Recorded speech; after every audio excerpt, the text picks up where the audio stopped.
Planned Parenthood has been known to accept donations that are stipends for abortion of black babies because the individual donating doesn't want or says they don't want more black children. Did you deal with those things? Yeah, we did. Interesting note on the racism part. I was talking to an abortion supporter a few days ago, and I said, well, and she's an African American woman, and I said, well, what if I told you that women came into my clinic to abort a baby because they were white women, but their babies were going to be biracial?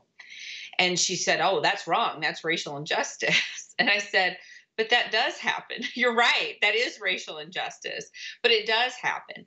And, when we start picking and choosing why it's acceptable to kill a human being and why it's not acceptable to kill an innocent human being, we are really dabbling in eugenics. And that's a very dangerous road for our society to go down.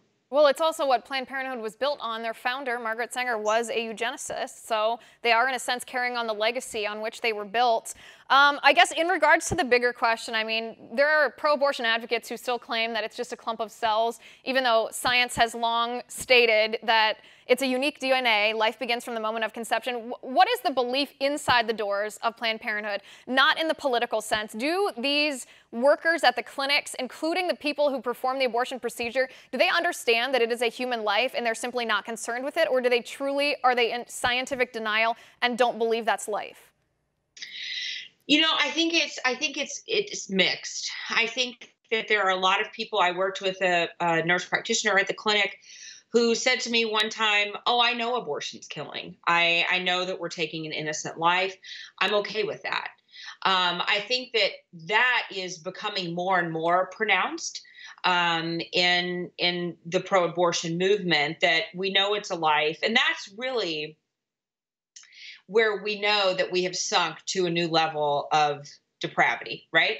It was one thing to innocently say, before we knew, right, before we had ultrasound technology, before we had these medical advancements, that, I mean, it's just a clump of tissue. It's just cells. It's not a baby. It's nothing.